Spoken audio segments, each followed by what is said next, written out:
अस्सलाम वालेकुम स्टूडेंट्स। आज हम लोग ईडीडी की कैलकुलेशन के बारे में पढ़ेंगे। ठीक है। ईडीडी क्या होती है? Basically expected date of delivery.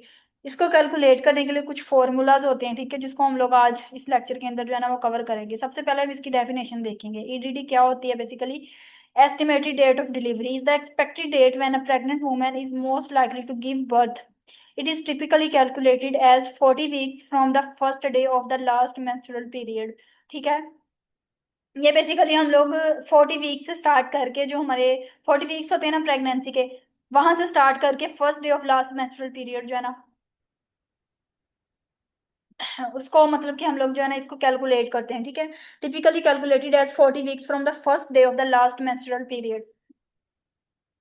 अच्छा, तो इसको हम लोग कैलकुलेट कैसे करते हैं? बेसिकली इसमें ना नेगल्स रूल्स होता है बेसिकली, ये आपकी बुक पर भी दिया हुआ है, लेकिन वहां पे आपको सही से समझ नहीं आएगी जो बीटी की बुक है। ठीक है। मैं आपको अलग से इसका फार्मूला जो है ना वो आज समझाऊंगी कैसे हम इसको कैलकुलेट करते हैं। इसके बेसिकली 4 मेथड्स होते हैं, ठीक है, कैलकुलेट करने के लिए। अच्छा, एक उस वुमेन के लिए जिसका जो मेंस्ट्रुअल साइकिल है वो 28 डेज पर मंथ होता है। ठीक है, कि यानी कि उसको हर मंथ 28 डेज में ही मतलब के बाद पीरियड्स होते हैं। ठीक है, मतलब 28 डेज का उसका मेंस्ट्रुअल पीरियड है। किसी का होता है 30 डेज का, और कुछ का ऐसा होता है, कुछ ऐसी वुमेन होती है जिनका 20, नॉर्मल जो हमारा मेंस्ट्रुअल साइकिल होता है वो होता है 28 डेज। ठीक है, कि उसके बाद जो है ना वो रिपीट होता है, मेंस्ट्रुएशन होती है। लेकिन ये है कि कुछ का 25 डेज भी होता है। ठीक है, कुछ मतलब के कुछ का मतलब 28 डेज से भी पहले मेंस्ट्रुअल साइकिल स्टार्ट हो जाता है। ठीक है, 25 डेज पर मंथ उसका होता है। कुछ का होता है 30 डेज, ये बहुत ज्यादा रेयर होता है। ठीक है।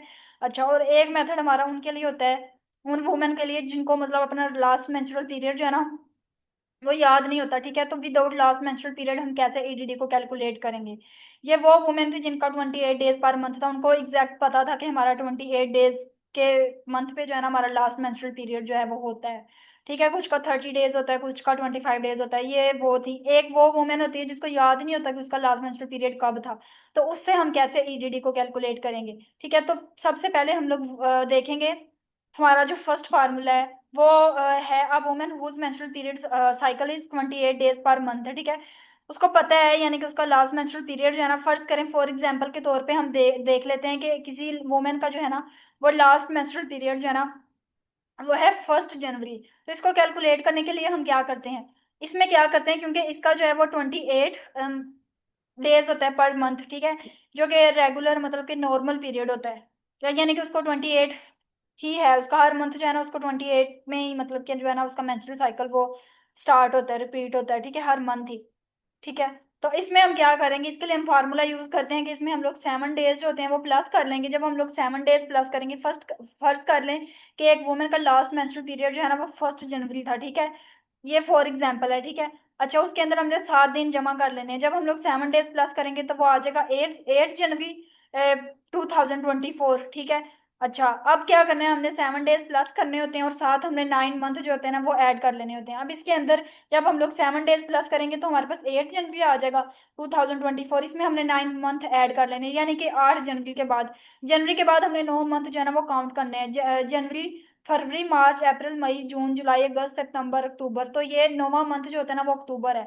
तो इसका मतलब हो गया, इसका जो ईडीडी है ना वो हमारे पास आ जाएगा 8 अक्टूबर 2024। ठीक है, ये हमने जो है ना वो इसका जो एस्टिमेटेड डेट ऑफ डिलीवरी है ये इसकी निकल आई हमारे पास।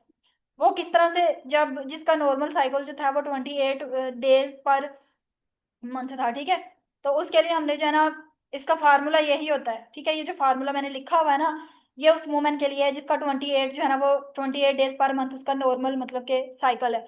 उसमें हमने क्या करना होता है, पहले तो हमने 7 दिन ऐड कर देने, देन उसमें 9 मंथ ऐड कर देने, तो हमारे पास जो है ना उसका जो एस्टिम ईडीडी जो है ना वो कैलकुलेट हम कर लेंगे इसके थ्रू। एक तो ये फार्मूला होता है। अच्छा, दूसरा फार्मूला, वो वुमेन जिसका जो मेंस्ट्रुअल साइकिल होता है वो 30 डेज पर मंथ होता है, इसके लिए हम लोग क्या फार्मूला यूज करेंगे? ठीक है, इसके लिए हमने क्या करना होता है कि फर्ज करें इसमें भी हम देख लेते हैं कि उसका लास्ट जो एलएमपी है ना, बेसिकली एलएमपी को मद्देनजर रखते हुए हमने इसको जो ईडीडी है ना इसको कैलकुलेट करते हैं हम लोग हमेशा। ठीक है, तो इसके लिए हम लोग सबसे पहले ये देखेंगे उसका जो लास्ट मेंस्ट्रुअल पीरियड है वो, इसमें भी यही देख लेते हैं कि वो है 1 जनवरी। ठीक है, इसके अंदर हम लोग 7 डेज भी ऐड करेंगे और प्लस 2 डेज एक्स्ट्रा ऐड करेंगे। ये हम क्यों ऐड कर रहे हैं, क्योंकि हमारा नॉर्मल 28 डेज का था, लेकिन इसमें 2 दिन और एक्स्ट्रा ऐड हुए हैं। ये 30 डेज का उसका पीरियड है ना, तो इसमें 2 दिन और एक्स्ट्रा हुए हैं, तो इसके लिए हमने इसमें 2 दिन और ऐड कर लेने हैं। जब हम लोग दो और ऐड करेंगे, 8 जनवरी के अंदर हम 2 दिन और ऐड करेंगे तो वो हो जाएगा हमारे पास 10 जनवरी। और प्लस हमने इसके अंदर 9 मंथ भी ऐड करने हैं, ठीक है। जब हम लोग 9 मंथ ऐड करेंगे, जनवरी के बाद हम लोग फिर 9 मंथ ऐड करने शुरू कर दें, तो वो हो जाएगा अक्टूबर, यानी कि 10 अक्टूबर हो जाएगा, ठीक है। तो इसका जो ईडीडी है वो क्या आ जाएगी, 10 अक्टूबर 2024, यानी कि इसकी एस्टिमेटेड डेट ऑफ डिलीवरी होगी 10 अक्टूबर 2024। ये उस वुमेन के लिए होगी जिसका मेंस्ट्रुअल साइकिल है वो क्या होगा, 30 डेज पर मंथ होगा, ठीक है। यानी कि पहले वाला हमने पढ़ा था उसका 28 डेज, तो उसके अंदर हमने 2 को ऐड नहीं किया था। उसके अंदर हमने सिंपल जो है ना वो 7 डेज प्लस कर लिए थे और 9 मंथ को ऐड कर लिया था, ठीक है। तो हमारे पास आ गया ईडीडी। अब लेकिन यहाँ पे अगर हम लोग बात करें, यहाँ पे उसका क्या है, 30 डेज का उसका मेंस्ट्रुअल साइकिल है, ठीक है। इसलिए हमने इसके अंदर 2 डेज एक्स्ट्रा जो है वो प्लस कर लेने हैं और उसके बाद साथ 9 मंथ भी ऐड कर लेने हैं। तो ये उस वुमेन के लिए इसके इसकी जो ईडीडी है वो हमारे पास आ जाएगी, मतलब कि 10 अक्टूबर 2024। ये सिंपल इस फार्मूले के थ्रू हम लोग उसका मेंस्ट्रुअल साइकिल कैलकुलेट करेंगे जिसकी 30 डेज पर मंथ के हिसाब से जो है ना उसका मेंस्ट्रुअल साइकिल है। तो इसका जो है ना एलएमपी के थ्रू हम लोग वो ईडीडी को कैलकुलेट कर लेंगे, ठीक है। उसके बाद हमने नेक्स्ट वो वुमेन देखनी है जिसका 25 डेज पर मंथ है, ठीक है। अब नॉर्मल नॉर्मल आपने याद रखना है, नॉर्मल हमारे पास 28 डेज ही होते हैं मेंस्ट्रुअल साइकिल के, ठीक है। लेकिन अगर उससे कम भी होंगे या उससे ज्यादा होंगे, अगर कम होंगे तो हम उतने दिन माइनस कर देंगे, और अगर ज्यादा होंगे यानी कि तो उसके उतने दिन हम लोग प्लस कर देंगे इसके अंदर, क्योंकि जो 3 डेज हैं वो कम हो रहे हैं ना, तो इसके लिए हम क्या करेंगे, यहाँ पे फार्मूले में हम क्या करेंगे, 3 डेज माइनस कर देंगे, ठीक है। तो सिंपली हमने क्या किया, 7 डेज प्लस कर लिए जैसे हमने पहले फार्मूला यूज किया था। इसका भी जो लास्ट मेंस्ट्रुअल पीरियड है वो हमने एग्जाम्पल के तौर पे देख लिया, 1 जनवरी ही है। 1 जनवरी के अंदर हम लोग 7 डेज ऐड कर देंगे तो हमारे पास 8 जनवरी आ जाएगा। क्योंकि ये 25 डेज पर मंथ था इसका पीरियड यहाँ पे, तो हम 3 डेज को माइनस कर देंगे यहाँ पे, ठीक है। क्योंकि नॉर्मल 28 डेज होता है, तो अपने आप 28 डेज आपने याद रखना होता है, ठीक है। ये आपका एक फार्मूला होता है ईडीडी को कैलकुलेट करने का, एक्सपेक्टेड डेट ऑफ डिलीवरी को, ठीक है। उसके लिए हमने देखना होता है उसका लास्ट मेंस्ट्रुअल पीरियड। तो क्योंकि उसका मेंस्ट्रुअल साइकिल जो है वो 25 डेज है, तो यहाँ पे हम लोग 7 डेज ऐड करेंगे, उसके बाद 3 डेज माइनस कर देंगे, क्योंकि नॉर्मल 28 होते हैं। तो इसमें मतलब कि हम लोग 25 आने हैं, 26, 27, 28, तो 3 दिन इसमें मतलब कि बैक है, 3 दिन हम इसमें से माइनस कर देंगे, 3 दिन कम है। तो 3 दिन माइनस करके हमारे पास आ जाएगा 5 जनवरी 2024। 8 जनवरी में से 3 डेज हमने माइनस कर दिए तो हमारे पास 5 जनवरी आ गया। उसके अंदर हमने फिर प्लस 9 मंथ कर देने हैं, तो हमारे पास आ जाएगा 5 अक्टूबर 2024। तो ये जो होता है ना, ये 25 डेज पर मंथ के हिसाब से वो वुमेन है जिसका मेंस्ट्रुअल साइकिल है, ठीक है। अब वो वुमेन जिसका अब ये मैंने ना समरी एक दी हुई है, ठीक है। अगर किसी का मेंस्ट्रुअल साइकिल जो है उसमें जो है वो उसका 28 डेज है, तो उसके लिए हमने 7 दिन ऐड करने हैं और 9 मंथ ऐड करने हैं। लेकिन अगर किसी का मेंस्ट्रुअल साइकिल 30 डेज है तो हम लोग उसमें 7 दिन भी ऐड करेंगे और उसके अलावा एक्स्ट्रा डेज भी ऐड करेंगे। जैसे अगर किसी का 30 डेज है, नॉर्मल 28 डेज होता है ना, तो अगर किसी का 30 डेज है तो हम उतने 2 डेज है ना उसमें प्लस करेंगे और साथ 9 मंथ भी ऐड कर देंगे, ठीक है। तो हमारे पास आ जाएगा उसका एलएमपी जो है ना, यानी कि एलएमपी के थ्रू हम उसको उसका कैलकुलेट कर रहे हैं ईडीडी। बेसिकली इसका मकसद क्या है, एलएमपी के थ्रू हम लोगों ने लास्ट मेंस्ट्रुअल पीरियड के थ्रू हमने जो है ना वो ईडीडी को कैलकुलेट करना होता है, ठीक है।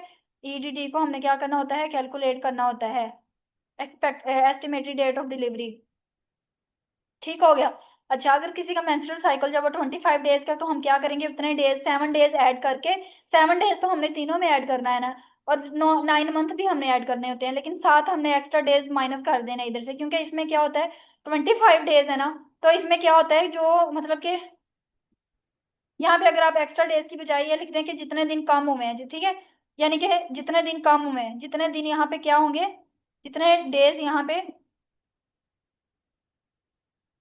कम होंगे ना, जितने दिन कम हुए हैं उतने हम क्या कर देंगे, माइनस कर देंगे इसमें से, ठीक है। जितने दिन कम हुए हैं उतने दिन हम यहाँ पे इसको माइनस कर देंगे। तो यहाँ पे जो है वो कितने दिन कम हुए थे, 3 ना, तो यहाँ पे हमने ऊपर फार्मूले में जब देखा था, ठीक है, तो उतने दिन क्या हुआ हो गया, हमने उतने डेज यहाँ से माइनस कर दिए, प्लस 9 मंथ वैसे ही कर, मतलब कि वही फार्मूले को यूज करते हुए हमने क्या कर लिया, ईडीडी को कैलकुलेट कर लिया, ठीक है। उसके बाद अब एक वो वुमेन आती है जिसको यही नहीं पता कि उसकी ईडीडी क्या है, यानी कि उसको याद ही नहीं है उसका लास्ट मेंस्ट्रुअल पीरियड कब हुआ था। उसके लिए क्या होता है, बेसिकली हमने क्विकनिंग को देखना होता है। क्विकनिंग बेसिकली वो मूवमेंट होती है जब बेबी जो है ना फर्स्ट टाइम जो है ना वो मूव करता है, यानी कि फर्स्ट टाइम जब बेबी की मूवमेंट हम फील करते हैं ना, उसे हम क्विकनिंग कहते हैं। इसमें क्या होता है, जो प्राइमरी ग्रेविडा होती है उसमें क्विकनिंग 18 वीक्स पे होती है, और जो मल्टी ग्रेविडा होती है ना, यानी कि जिसको पहले भी मतलब कि वो फर्स्ट टाइम प्रेग्नेंट नहीं हुई, पहले भी उसके मतलब 2 से 4 बेबीज हैं, तो उसको उसमें क्विकनिंग जो होती है वो 16 वीक पे होती है। तो इसको कैलकुलेट करने का फार्मूला होता है, जो प्राइमरी ग्रेविडा है ना, इसके अंदर हम क्या करते हैं, फर्ज करें कि उसको क्विकनिंग है ना, ये चीज हमने खुद ही फर्ज कर लेनी होती है। प्राइमरी ग्रेविटा के अंदर होगी 18 वीक्स पे क्विकनिंग, तो हमने फर्ज कर लिया कि उसको जो है ना 18 वीक पे जो है ना उसको फील हुई बेबी की फर्स्ट मूवमेंट, तो उसको हमने लास्ट मेंस्ट्रुअल पीरियड कंसीडर कर लेना है, ठीक है। LMP स्टार्ट फर्ज कर लेना हमने, ठीक है, कि उसका जो LMP था वो क्या था, 18 वीक पे था। जहां पे उसको क्विकनिंग होगी उसके हिसाब से हम उसका LMP जो है ना वो EDD निकालने के लिए कैलकुलेट करेंगे। तो उसका लास्ट मेंस्ट्रुअल पीरियड उसने फर्ज कर लिया मेरा 18वें वीक पे था, यहाँ पे क्विकनिंग हुई है। अच्छा, उसमें क्योंकि टोटल प्रेगनेंसी होती है 40 वीक्स की, तो उसके अंदर आपने उतने वीक्स ऐड कर लेने हैं। 18 के अंदर जब आप लोग 22 वीक्स ऐड कर दोगे, ठीक है, तो आपके आपके पास आ जाएगा 40 वीक्स, ठीक है। इसी तरह मल्टी ग्रेविडा है। मल्टी ग्रेविडा के अंदर जो होती है ना 16 वीक्स पे आपको क्विकनिंग जो होती है ना वो सुनाई देती है, ठीक है। तो इसमें हम 16 वीक और प्लस आप एक्स्ट्रा वीक उतने ही ऐड कर लोगे जितने टोटल प्रेगनेंसी के वीक्स होते हैं। अब 24 वीक्स इसमें हम ऐड करेंगे तो क्या हो जाएगा, हमारे पास 40 वीक्स आ जाएंगे। तो इसका सिंपल सा फार्मूला है, फर्ज करें अगर किसी को 1 जनवरी में जो है ना वो क्या हुआ है, क्विकनिंग हुई है, यानी कि तब उसका 18वां वीक था, ठीक है। तो उसके अंदर हम लोग क्या कर लेंगे, EDD कैलकुलेट करने के लिए हम उसके अंदर 22 वीक्स ऐड कर देंगे, ठीक है। तो हमें पता चल जाए, हमारे पास जो है ना वो EDD आ जाएगा। तो ये बेसिकली एक बिल्कुल सिंपल सा फार्मूला था जिसके थ्रू हम लोग क्या करते हैं, एस्टिमेटेड डेट ऑफ डिलीवरी जो है ना वो कैलकुलेट कर लेते हैं, ठीक है स्टूडेंट्स। तो आई होप आपको समझ आ गई होगी। अगर आपको कोई भी समझ नहीं आई, इसमें से कुछ भी समझ नहीं आया, तो आप लोगों ने डिस्कशन ग्रुप में मुझसे पूछ लेना है। ये बस छोटा सा मतलब आपका लेक्चर था बिल्कुल, तो आपने इसको जो है ना अपने बुक के ऊपर भी नोट कर लेना है इन फार्मूलाज को, ठीक है, जो मैंने यहाँ पे लिखे हैं। अम, तो इसके थ्रू क्या होगा, आज या आप रजिस्टर पे लेके रख लें इसको। आपने इन चीज़ों को रट्टा नहीं लगाना होता, इनको आपने समझना होता है, ठीक है। अपना कॉन्सेप्ट क्लियर करना होता है आपने। ओके, तो स्टूडेंट्स आज का हमारा यही लेक्चर था, EDD को कैलकुलेट करने का, estimated date of delivery, LMP को याद करते हुए, ठीक है, लास्ट मेंस्ट्रुअल पीरियड को जहन में रखते हुए, ठीक है। जब हमें वो पता होगा तो हम तभी EDD को कैलकुलेट कर सकते हैं, लेकिन अगर हमें वो नहीं पता उस कंडीशन में हम उसको कैसे कैलकुलेट करते हैं, वो है क्विकनिंग। ठीक हो गया, क्विकनिंग के थ्रू मैंने आपको बता दिया कि हम EDD को कैलकुलेट कर लेते हैं। ये उन वुमेन के लिए है जिनको अपना जो LMP यानी कि लास्ट मेंस्ट्रुअल पीरियड उनको याद नहीं है, तो हम फिर जो है ना EDD को कैलकुलेट कैसे करेंगे। तो उसका सारा मेथड मैंने आपको बता दिया कि हम उसमें क्विकनिंग को देखेंगे, क्विकनिंग को देख के हम लोग जो है ना उसका EDD कैलकुलेट करेंगे, ठीक है। ओके, तो स्टूडेंट्स आज का हमारा इतना ही लेक्चर था। अगर आपको लेक्चर पसंद आया हो तो आप लोग अपने स्टूडेंट नेक्स्ट जो आपके स्टूडेंट्स हैं उनके साथ भी लाजमी शेयर कीजिएगा, ताकि उनको भी इसके बारे में जो है वो नॉलेज गेन हो। ओके, अल्लाह हाफिज स्टूडेंट्स।